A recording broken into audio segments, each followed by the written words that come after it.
MC Lyte, because she's another obviously very influential, successful, and extremely talented artist. So I was glad that she was a part of this. So for you, how did you guys work it out and pick what you did for her? Well, I've known Light for quite some time as well. We don't speak on the phone often, if ever, so I'm sure when she got a call from me, it was a surprise. But of course, I had to have her a part of this. And I had heard from someone that Light had not been wanting, to do too much online, or was not saying yes to every request, which I heard a lot from a lot of artists, because as we can imagine, everyone during the pandemic has been inundated by requests because there's no live performances. So every artist has received, dozens of requests to do Twitch things and YouTube things and Instagram things and Zoom things. And so, some people I kind of expected, would not be wanting to do my crazy idea. And so I spoke to Light, and she had not seen Volume 1 yet. And, I told her about it, and, she didn't say, I'm in. She said, could I see it? And I sent her the link, and look, this is just a true story, so I want to tell it. She texted me in 4 minutes and said, I'm in, which means she only watched the first artist on Volume 1, Earth, Wind, and Fire. And, I guess she liked what she saw. So that put a smile on my face and really just proved to me that what I was doing was touching not only people, but touching the artists. Right. And she, like every artist, had so many songs to choose from. It just, Paper Thin was just the song. I just knew it. I just knew the intro before she starts rapping has urgency, and people know every word to that verse. To me, it was a no-brainer, and again, I was really happy that she was cool with that song. Yeah, absolutely. And then, given that we are in a pandemic, but then also people's attention spans tend to be relatively short, if not extremely short, how did you decide for both Volume 1 and 2 to make them, quote unquote, pretty long? Well, I went into it with no time in mind. What I thought you were going to ask is, how did I decide only to have people do a verse and a chorus of each song? But I guess you understand already the answer, which is I wanted to keep it moving. And as a DJ, very often me and many DJs, it comes from the art of hip-hop, because pre-hip-hop, this didn't exist. Hip-hop DJs are known for, in many ways, playing just a verse and a chorus of a song. Someone like Kid Capri, who's been one of my idols forever, he was known for even playing less. Intro, chorus, just the key line, or the key 4 bars of a record. But many DJs play verse chorus. I wanted to keep this feeling like I would DJ live, which was like a verse and a chorus. And with that, it would move it fast and just give you enough of an artist so that you were begging for more of them. And that was the goal. In terms of the overall time, Volume 1 was about 25 minutes, give or take a minute, and Volume 2 was about 35 minutes, give or take. Might have been 36 or so. Call it 25 and 35. I let the music just guide it. It really was all natural. On Volume 1, I made a list of my favorite R&B classics, and my one parameter was that I had some kind of relationship with the artist, because this was before I had anything to show for it. Right. It was a tricky idea to start explaining to managers of artists who I didn't know. I wanted to start with people who might have some trust in me, or be able to put some faith in my vision, because the vision was crazy. For Volume 2, the parameter of having relationships with the artist was tamed a little bit, but I made a list of my favorite hip-hop classic records, and really 90% of the artists ended up involved, which just blew my mind, and that just became 36 minutes. There was no end goal. I wouldn't have let it become an hour, but I knew it wouldn't. I knew it would never be an hour. Got it. Okay. And obviously beyond Past the Mic, you have astounding career. And I wanted to ask you a little bit about some of that as well while we're here. And one of the things that I love so much about Past the Mic was the celebratory aspect of it. And that's obviously music from a certain period, but then you're doing stuff with a lot of contemporary artists as well. And one thing I wanted to get from you as a, someone that's a DJ, loves music, studies it, and now creates it as well. Why do you think there's like the disconnect of the generations so much to where you can work with someone like a Little Yachty on Honor and work with him, and a lot of there's that disconnect where some people can't, cross that bridge to listen to the music of today like we still do, it seems. Well,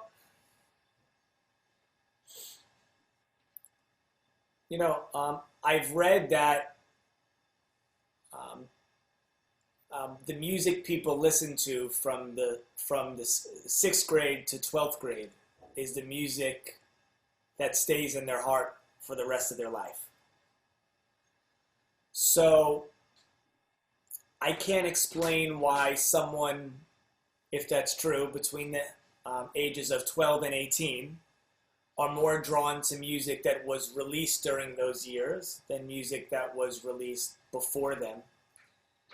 But I can tell you from experience, sometimes I almost get a little too much credit for enjoying and celebrating music of the past, because I can tell you when I was a 10-year-old kid, I only cared about hip-hop. And it was hip-hop that led me backwards. We're very similar in that regard, because my dad, for instance, listened to the Beatles and Bob Dylan and stuff. It wasn't the stuff that the samples were used from, typically. There you go. So, as a kid, I thank DJing and I thank hip-hop. And I thank my idols of hip-hop, like Grandmaster Flash and Kool Herc and Africa Bambaataa, for inspiring me to go backwards. And learning that hip-hop was based on older forms of music, and that the three men that essentially created hip-hop as we know it today, and the art of DJing as we know it today, Herc, Bambaataa, and Flash, they created it by playing all kinds of music. And it was understanding that led me backwards. So by no means could I say I was a 12-year-old listening to Earth, Wind, and Fire and Luther Vandross and Frankie Beverly or even Stevie Wonder. I developed that taste through time, through hip-hop. So, I don't have a direct answer to your question other than that I do believe that every individual's, journey through music is unique. And while it might be true, although I can't say for sure, that the younger you are, the more tendency you might have to only listen to music of the moment.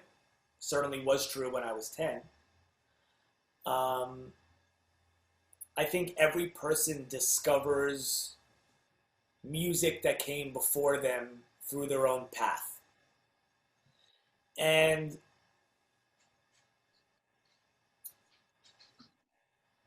with something like Past the Mic, I know that I've seen from the responses from people on Instagram and Facebook and emails that people are so happy that in addition to many things, it's serving as almost a lesson of the hip-hop of the golden age. But I can't say there was anything educational in my motivation.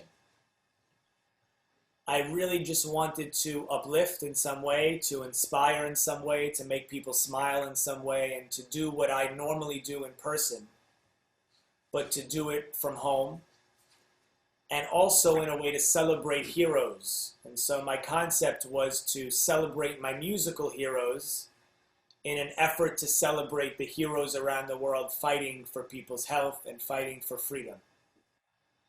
And so in the desire to uplift people and in the desire to celebrate my heroes, might have come some educational angle, and I love that, and I'm extremely proud of that. But I'd be lying if I said that that was um, at the foundation. Okay. And one of the other celebrations that you were involved in recently also was regarding the passing of Andre Harrell, of course. And with that, I wanted you to explain why, because people may have seen the BT special and your involvement in that, but beyond that, with Andre Harrell, I want you to speak of the executives behind the music. We've seen a lot of them over the years with the artists themselves, but I think over time, you know, the Russell Simmons, the Andre Harrells, we've gotten maybe not, but we've gotten fewer of them because the artists themselves have taken on, I'm the CEO. So I wanted you to explain the difference back of his era and why he was so different and distinctive in the midst of what we see comparing it to today. So hip hop and R&B um, would be different today if it wasn't for Russell Simmons and Andre Harrell. They were leaders of a cultural revolution. Russell on the hip hop side and Andre on the R&B side. And as a child, I worshiped the ground that both walked on. And I wanted to know them. I wanted them to know me. I really just wanted them to know my name and say what's up to me in a DJ booth. That was really like a dream of mine. They were so cool to me because they embodied the cool of the artists, but they also embodied the cool of the man behind the scene, which to me was always as cool as the person on the stage. So they embodied it all. They were as cool as their artists, and they were also the kind of ringleader, the connoisseur of culture, uniting worlds and bringing hip hop to the masses in a truly authentic, raw, and stylish way. And I believe what Russell did for hip hop music and for the industry of hip hop, Andre did for R&B culture and the R&B business. And he brought the sound and the style and the flavor of hip hop to R&B, and it changed R&B forever. If you look at R&B until 1987, 88, and then look at what R&B became from 87, 88 beyond, it totally changed. And it changed because of hip hop, and it changed because of Andre Harrell. And both Andre and Russell, through my career as a DJ, became not only mentors, but friends, very close friends. And Andre's cousin, O'Neal McKnight, was a young kid from Lynchburg, South Carolina, really compared to New York, the middle of nowhere. And he discovered at some point in his life that his cousin was Andre Harrell of Uptown Records, and it was his dream to go to New York to work with his cousin, and he did as a 20-year-old, and he ended up working for his cousin and for Puffy as a stylist. And through my career as a DJ, I met O'Neal, became extremely close with O'Neal. He's my best friend in the world today. And through O'Neal, grew even closer to Andre and to Russell at that. And I really feel like many, many, many thousands of others that there is just no way to explain how special Andre was.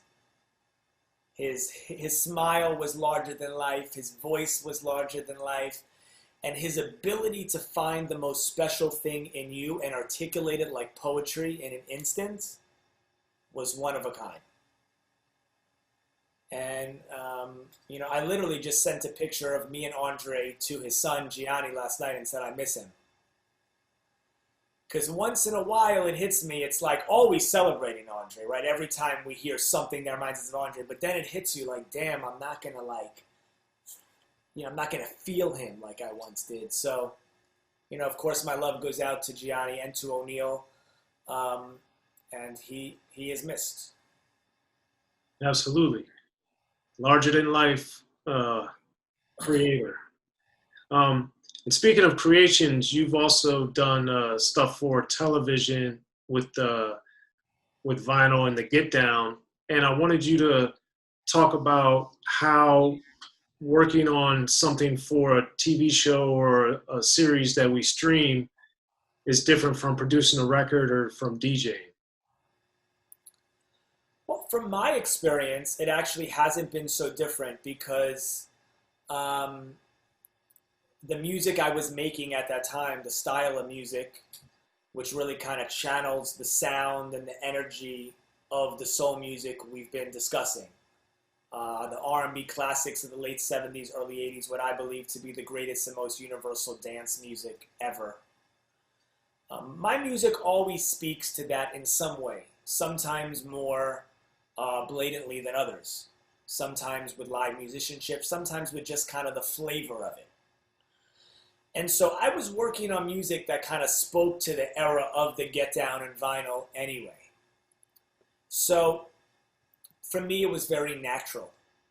For my record, Kill the Lights, which had a major part in the plot of the show Vinyl, they were discovering disco music. Now, in the show, they discovered disco after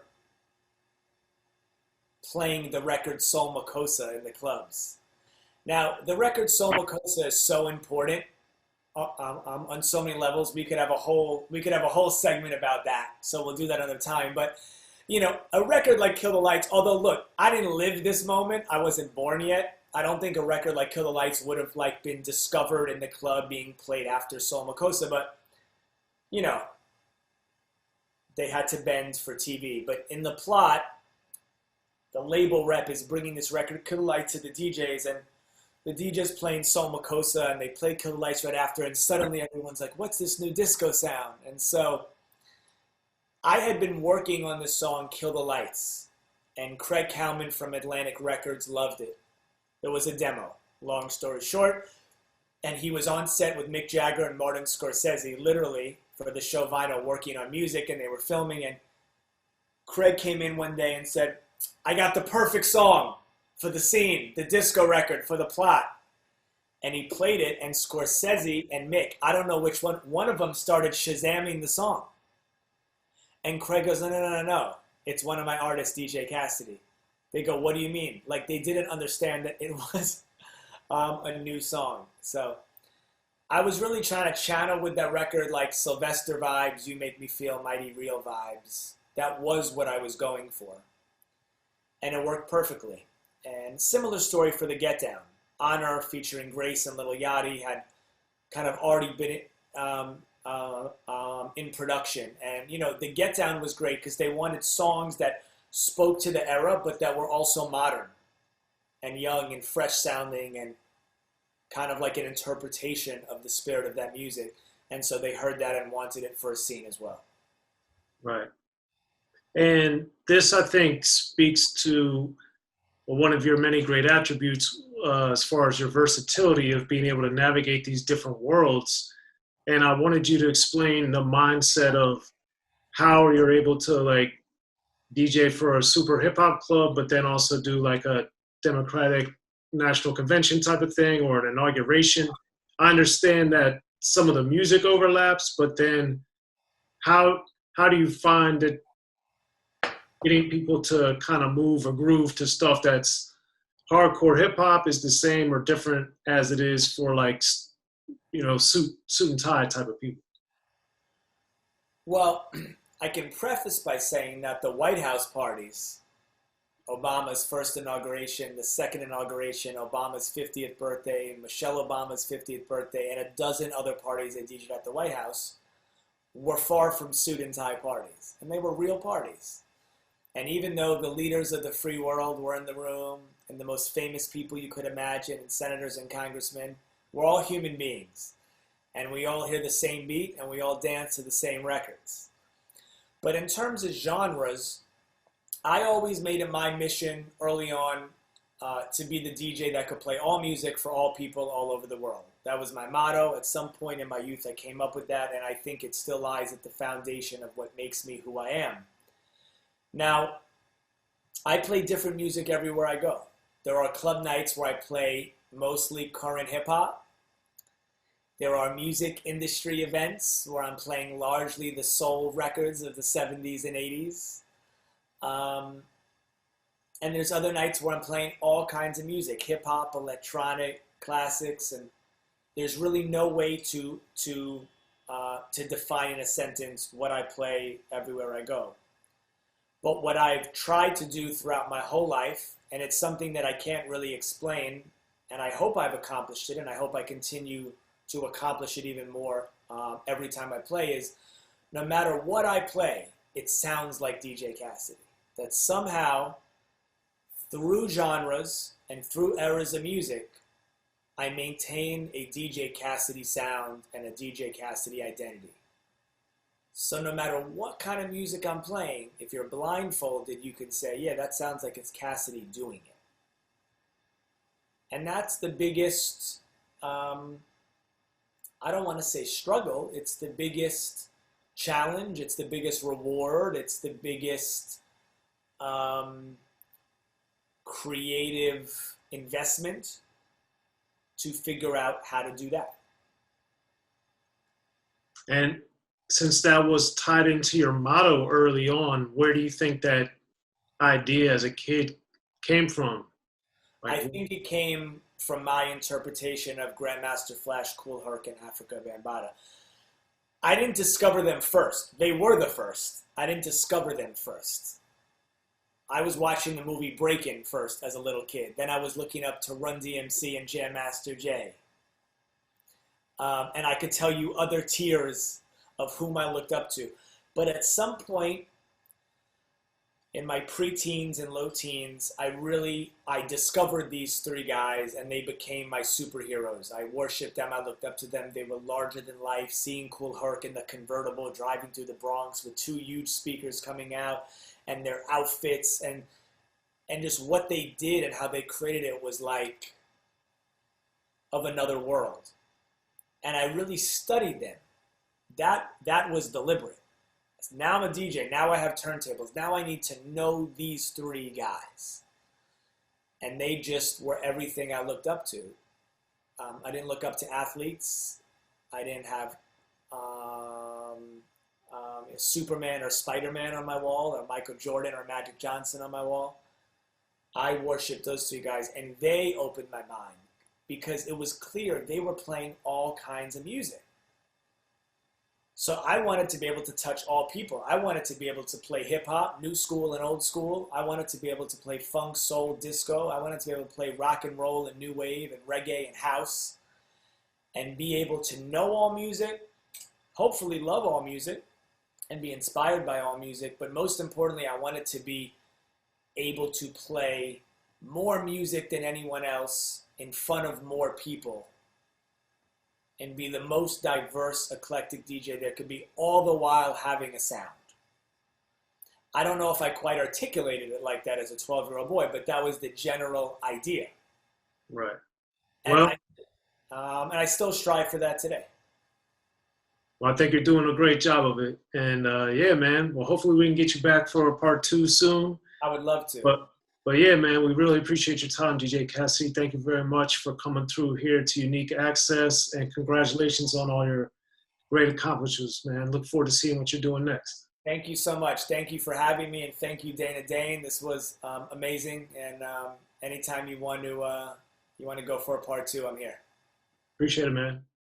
Be sure to check out the History of Gangster Rap by Soren Baker. He's official. History of Gangster Rap features exclusive interviews with Ice-T, Snoop Dogg, MC Ren, the D.O.C, and dozens of others. The History of Gangster Rap, a definitive look at how Los Angeles changed rap forever. In Los Angeles, the streets definitely set the tone of the hip-hop music. At 19, I got a $50,000 car. My whole angle always was, I'll be street, but I will always tell you the horrors that go along with this life. It would be penalties and casualties for just wearing the wrong color in somebody's neighborhood. And once gangster rap made it from the streets to the TV, the genre exploded. With Fab 5 on your MTV Raps with NWA. Yo MTV, it just catapulted us from being local heroes to national gangbang rappers. The history of gangster rap discusses it all from 1980 up till today. It's always gonna be shit happening in the streets. You know what I mean? So it's always gonna be something to talk about. The history of gangster rap in stores now.